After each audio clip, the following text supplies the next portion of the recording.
할렐루야. 네, 오늘 이렇게 복된 주일에 여러분들과 귀한 말씀을 나누게 돼서 기쁘고 또 감사하게 생각합니다. 함께 은혜받는 시간이 되시기를 간절히 원합니다. 네, 오늘 여러분들이 설교 제목을 주보에서 보셔서 아시겠지만 신앙인의 함과 됨이라는 설교 제목입니다.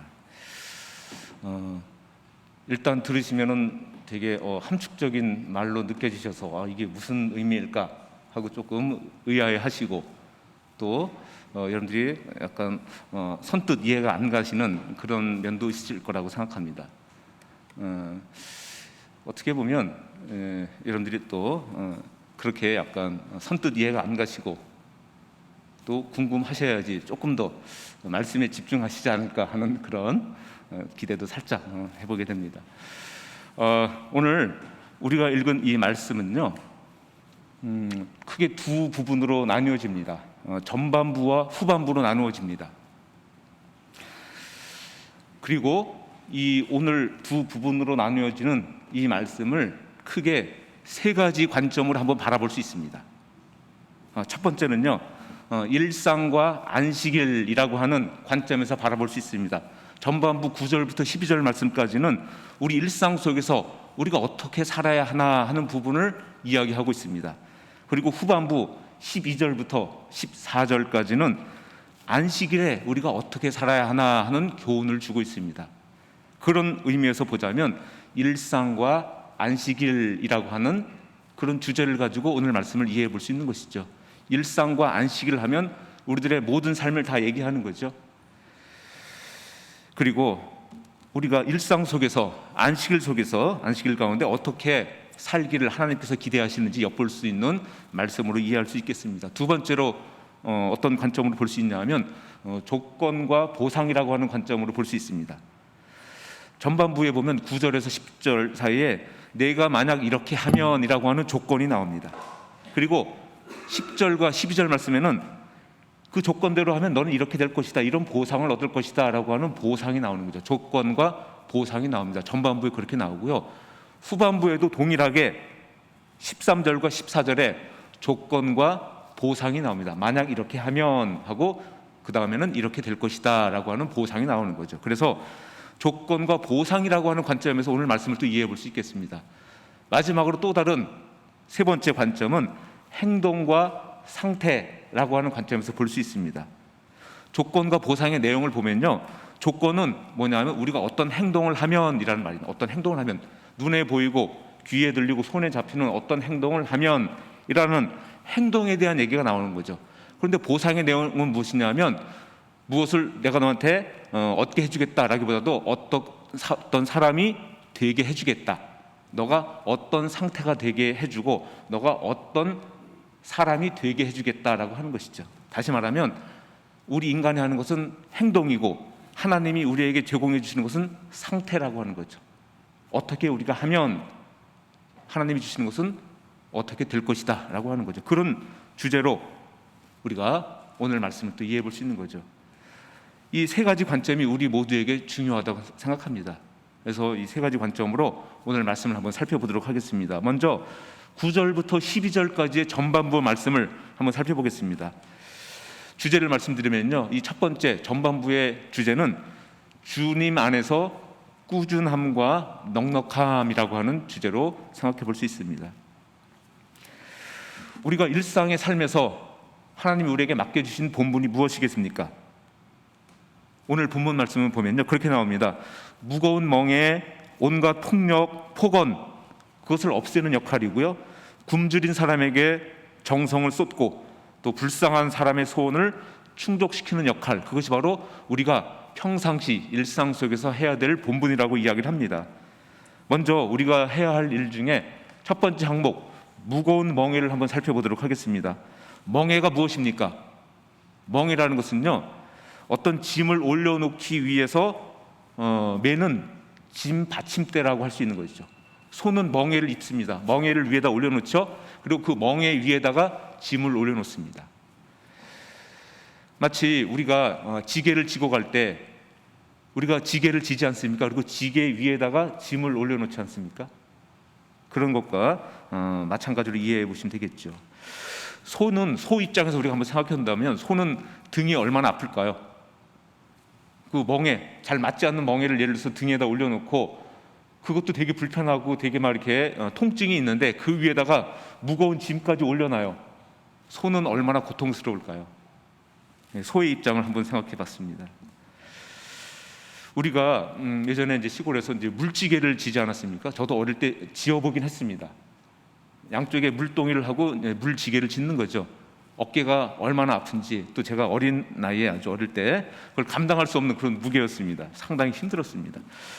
이렇게 소가 짐을 지고 가는 것처럼 우리 신앙인들은 마찬가지로 짐을 지고 인생길을 걸어갑니다. 특별히 우리 신앙인들은요, 세상 사람들하고는 다르게 두 가지 짐을 지고 갑니다. 하나는 사명이라고 하는 짐이고요, 또 하나는 생활이라고 하는 짐인 거죠. 그러니 우리는 다른 일반인들보다, 신앙이 없는 사람들보다 더 무거운 짐을 지고 가고 어찌 보면 더 힘들 수도 있는 것이죠.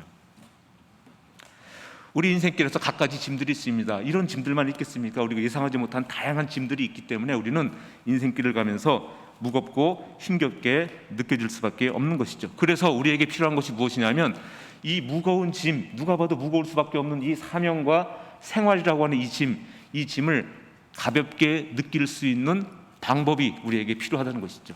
그 방법이 무엇입니까? 바로 짐 받침대인 멍에에 달려 있다라고 하는 거죠. 예수님께서는 마태복음 11장에서 우리에게 쉬운 멍에를 메라고 하십니다. 쉬운 멍에를 줄 테니까 내가 주는 쉬운 멍에를 메라고, 어렵고 무거운 멍에 말고 쉬운 멍에를 메라고 말씀하십니다. 가볍고 편한 멍에로 바꾸어 메고 그 위에 짐을 싣고 짐을 운반하라고 얘기하는 거죠. 우리 신앙인들에게 얘기하는 것이죠. 우리가 메고 있는 무거운 멍에 때문에 우리의 삶의 무게가 너무 심하고 그 짐을 가지고 살아가는 삶의 여정이 너무너무 고통스러우니까 멍에를 가볍게 하는 것이 우리에게 필요하다는 거죠. 그렇다면 우리 신앙인들에게 짐이란 무엇이겠습니까? 아까 말씀드린 사명과 생활인데 지금 이 시간에는 사명을 중점적으로 한번 생각을 해보도록 하겠습니다. 짐이 사명이라면 멍에는 무엇이겠습니까? 그 사명을 감당하는 태도, 그것이 바로 멍에라고 하는 것이죠. 우리의 태도에 따라서, 다시 말하면 우리의 멍에에 따라서 우리 짐이 무겁게 느껴질 수도 있고요, 또 우리의 짐이 가볍게 느껴질 수도 있습니다. 우리가 어떤 종류의 멍에를 메고 있냐에 따라서 우리의 사명 감당이 고역으로 느껴질 수도 있고요, 영적 감흥으로 느껴질 수도 있는 것입니다. 예를 들어서 우리가 전도를 한다고 생각해 보시기 바랍니다. 우리가 전도를 하는데요, 우리가 어떤 태도로 전도를 하냐면 내가 전도를 해가지고 분명히 전도한 것에 대한 결과를 내 눈으로 확인하고 싶은 거죠. 내가 전도를 해가지고 반드시 그 열매를 내가 맺고 내가 반드시 그 사람이 교회에 오는 것을 보고 싶은 그런 마음, 그걸 기대하는 태도를 가지고 전도를 한다고 생각해 보시기 바랍니다. 그러면 이 전도가 얼마나 강박적으로 느껴지는 전도가 되고 중압감과 압박감이 느껴지겠습니까? 그리고 전도가 만약에 안 됐다, 그러면 얼마나 또 그로 자책이 일어나고 실망하겠습니까? 이것이 바로, 이렇게 전도하는 태도가 바로 우리의 멍에죠. 그런데 이런 태도 말고, 이런 중압감이나 압박감을 느끼는 태도 말고 모든 결과를 하나님께 맡겨드리고 하나님께서 모든 걸 수확하시고 하나님께서 모든 것을 알아서 책임지시고 인도하신다는 그런 믿음을 가지고, 그런 태도를 가지고 우리가 전도를 한다면 우리의 전도 사역, 전도한다는 그 사명은 무거운 고역이 아니라 편안하고 즐거운 사역으로 느껴질 수 있다라고 하는 거죠. 여러분들께서는 어떤 태도를 여러분들의 멍에로 삼아서 인생의 짐을 지고 살아가고 계십니까?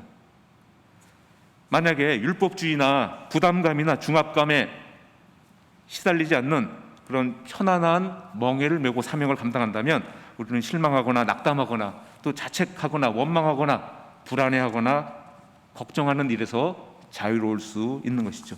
우리가 지금 메고 있는 멍에가 어떤 종류의 멍에인지 우리는 살펴볼 필요가 있는 것이죠. 혹시 우리가 어깨를 짓누르는 그런 무거운 멍에 위에 우리 짐을 올려놓고 있다라고 한다면 우리는 하루도 쉬운 날이 없습니다. 매일매일이 힘들 뿐인 것이죠. 바로 이런 이유로 우리 주변의 사람들이 그런 무거운 멍에를 벗고 가벼운 멍에를 메울 수 있도록 도와주는 것, 이것이 바로 우리가 일상 속에서 해야 될 첫 번째 사명이라고 오늘 본문 말씀에서 이야기하고 있는 것이죠. 또 무엇을 이야기합니까? 온갖 폭력을 없애라고 얘기합니다. 근데 이 폭력을 영어 성경을 제가 한번 찾아보니까 pointing fingers 그렇게 나왔습니다.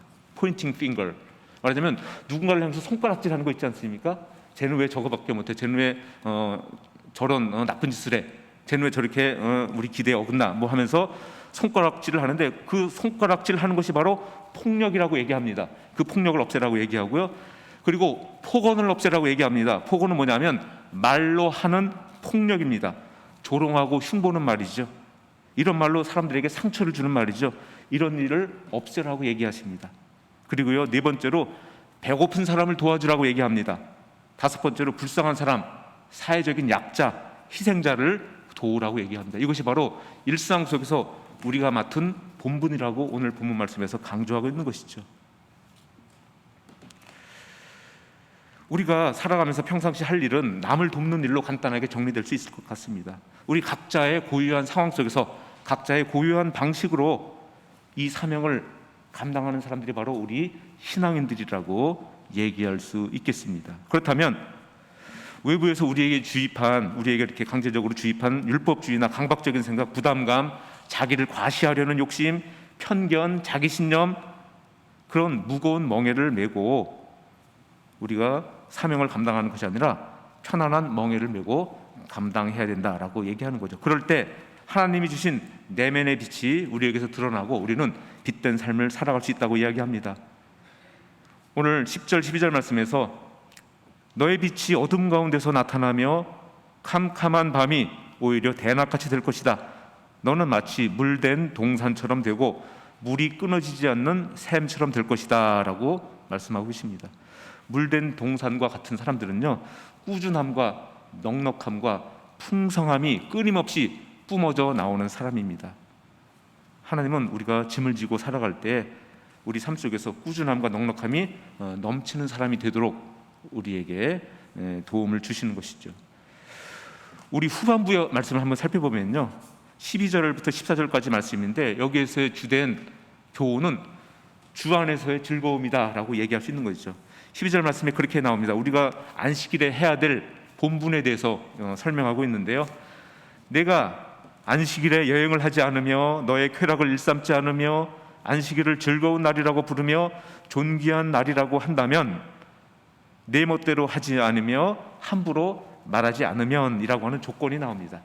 이 조건을 가만히 보면요, 두 가지로 크게 한번 생각해 볼 수 있을 것 같습니다. 하나는 발에 대한 교훈이죠. 우리의 발.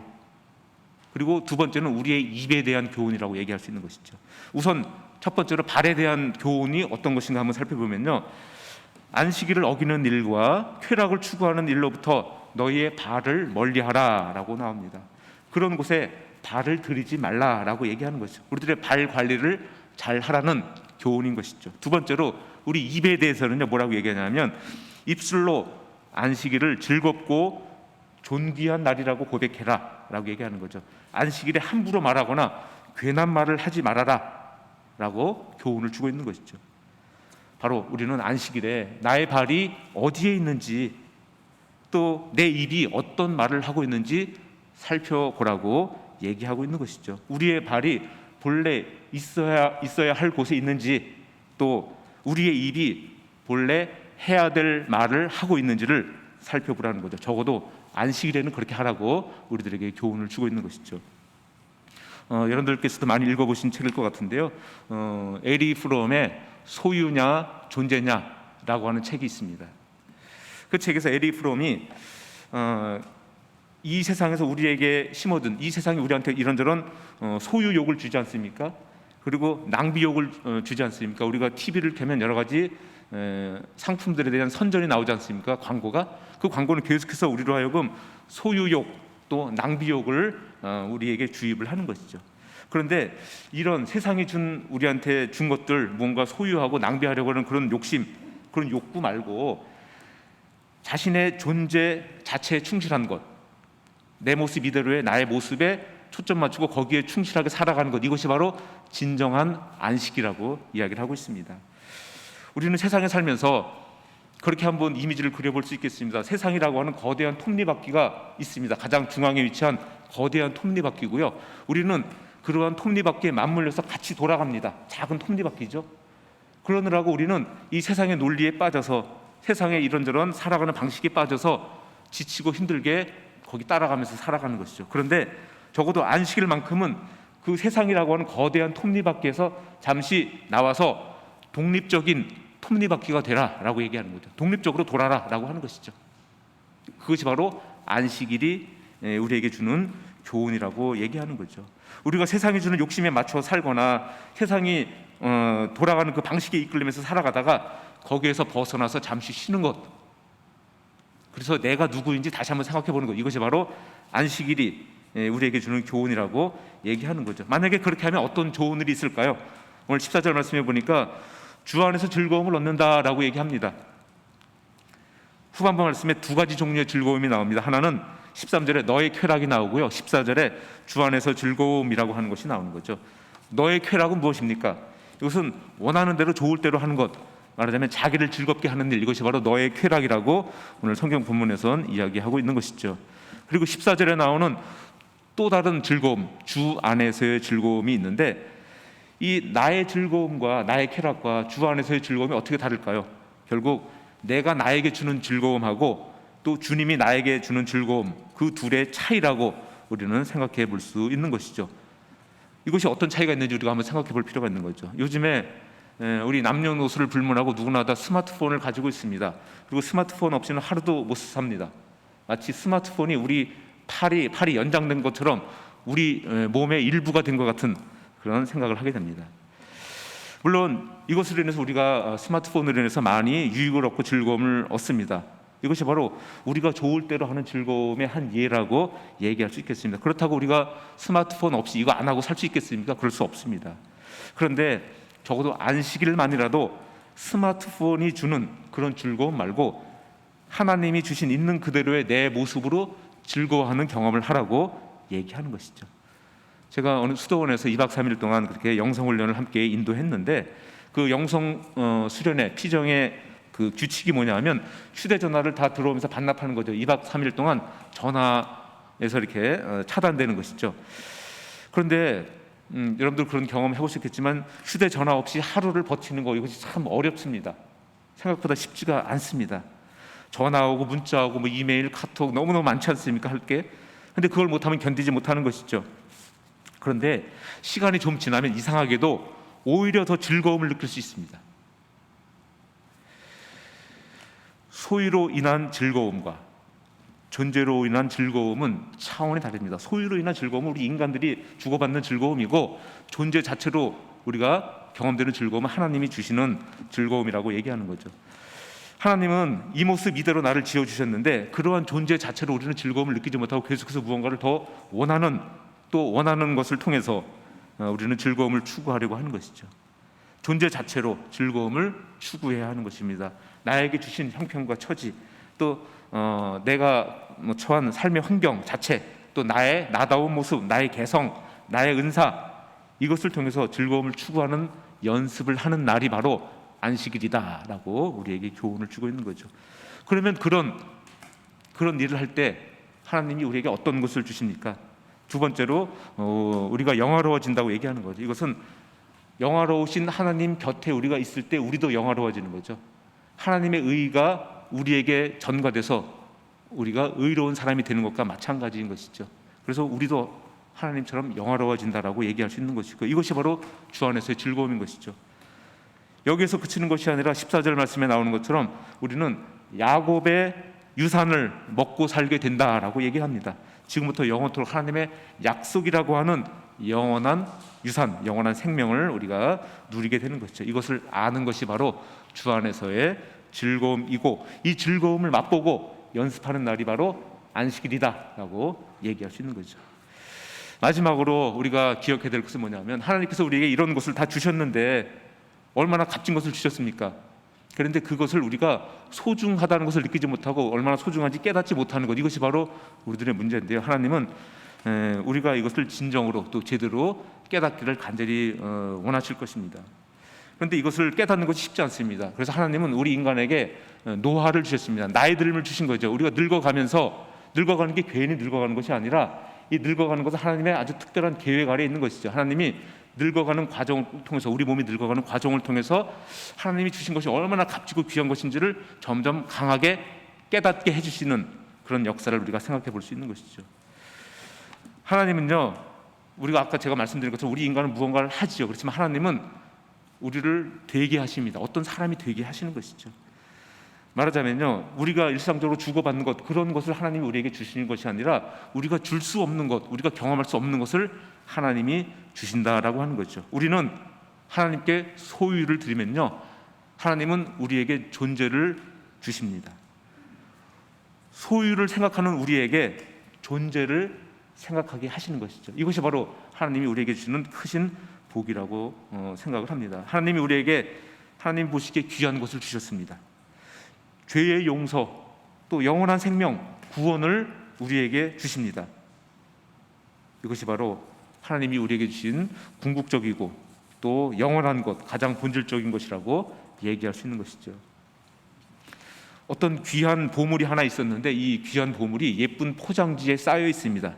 그래서 포장지가 너무 예쁘다 보니까 자기의 그 아름다움에 빠져가지고 자기의 아름다움을 마음껏 뽐냈습니다. 그러다 보니까 자기 안에 들어있는 보물은 별로 신경 쓰지 않습니다. 왜냐하면 자기 겉에 보이는 아름다움만 추구하는 거죠. 그걸 자랑스러워하고요. 그런데 세월이 흐르면서 이 포장지가 그대로 있는 것이 아니라 망가집니다. 뜨거운 햇볕이 내리쬐고 비바람이 불고 또 우박과 눈이 내리고 그러면서 이 포장지, 예쁜 포장지가 점점 색이 바래고 해지고 여기저기 찢어지고 구멍 나면서 망가집니다. 그러면 포장지가 어떻게 느낄까요? 아, 이제 나는 다 끝났구나. 나는 점점 망가져가고 이렇게 망가지다가 완전히 이제 온전히 망가져가지고 쓸모 없게 되고 추하게 되고 또 더 이상 나는 소중하지 않게 되는구나라고 생각하면서 되게 우울해하고 절망적으로 그 이후의 시간을 보낼 수 있다라고 하는 거죠. 그런데 포장지가 이렇게 점점 닳고 헐어지고 찢어지고 색이 바래고 구멍이 나고 그러면서 우리는 어떤 놀라운 교훈을 얻게 되는 것이죠. 왜냐하면요, 그렇게 찢어지고 해지고 그런 느슨해진 포장지 틈으로 조금씩 그 안에 있는 보물이 엿보이기 시작합니다. 그 전까지는 보지도 못하고 생각하지도 못했던 그 보물이 내 포장지가 점점 망가지면서 내 눈에 들어오고 조금씩 보게 되는 것이죠. 그래서 나중에는 포장지가 주인공이 아니라 이 보물이 주인공이구나라는 것을 깨닫게 되는 거죠. 우리 자신을 이런 멋진 포장지로 한번 생각해 보시기 바랍니다. 그 안에 멋진 영원한 보물이 들어있는 멋진 포장지라고 생각을 해보시기 바랍니다. 우리가 젊을 때는 또 잘 나갈 때는 우리는 눈에 띄는 이 멋진 포장지에 신경을 씁니다. 왜냐하면 사람들의 이목이 겉에 보이는 포장지에만 있습니다. 눈에 띄는 것에 사람들이 반응을 하니까 여기에만 관심이 있습니다. 그래서 우리는 우리 자신의 외모, 몸매, 건강, 지식, 능력, 실력, 재력 이런 것에 온갖 관심을 다 기울입니다. 왜냐하면 그게 바로 나를 보여주는 거라고 생각하는 거죠. 내가 누군지를 보여주는 게 바로 그거라고 생각을 하기 때문에 그런 것이죠. 그런데 나이 들어가면서 어떻습니까? 이런 것들이 그대로 있으니까 일단 우리 몸이 점점 약해집니다. 뭐 여러 가지 우리들이 잃어가는 것들이 있겠죠. 그런데 그러면서 우리는 절망하는 것이 아니라 우리 신앙인들은요, 점점 무언가를 보게 되는 거죠. 뭘 보냐 하면 우리 안에 있는 내면적인 가치, 결코 변하지 않는 것, 영원한 가치, 하나님이 우리에게 주신 것, 그것을 점점 선명하게 보는 것이죠. 우리의 몸이 약해지고 병이 들면 들수록 우리들이 기력이 약해지고 우리가 돈이 없고 또 인기가 없으면 없을수록 점점 우리 내면의 보물을 보게 되는 거죠. 이것이 바로 우리 신앙인 것이죠. 바로 하나님이 나에게 주신 것이 얼마나 귀한 것인지 그 귀한 것을 점점 보게 되고 그것이 얼마나 값진 것인지를 점점 깨달아가는 과정, 이것이 바로 나이가 들어가는 과정입니다. 이 과정이 바로 영적으로 성장하는 과정인 것이죠. 제가 말씀드린 이 이야기 속에서 보물은 세월이 가도 변하거나 사라지지 않는 소중한 것이고 바로 하나님이 우리에게 주신 것이죠. 하나님이 나에게 주신 것이 가장 소중한 것이라는 것을 우리는 우리 몸의 변화를 통해서, 우리 몸이 점점 쇠약해지는 것을 통해서 드디어 서서히 깨닫게 되는 거죠. 이것을 통해서 우리는 영적으로 성장하는 것입니다. 하나님이 나에게 주시는 것이 얼마나 가치 있는지 깨닫고 또 그 가치에 맞는 본분을 실천할 때 우리는 물된 동산 같은 사람이 되는 것입니다. 하나님이 맡겨주신 그 귀한 본분을 기억하시면서 신앙 안에서 꾸준함과 넉넉함이 가득하시고 또 주 안에서 즐거움을 만끽하시는 저와 여러분이 되시기를 간절히 부탁드립니다. 네, 이 시간 오늘 주신 말씀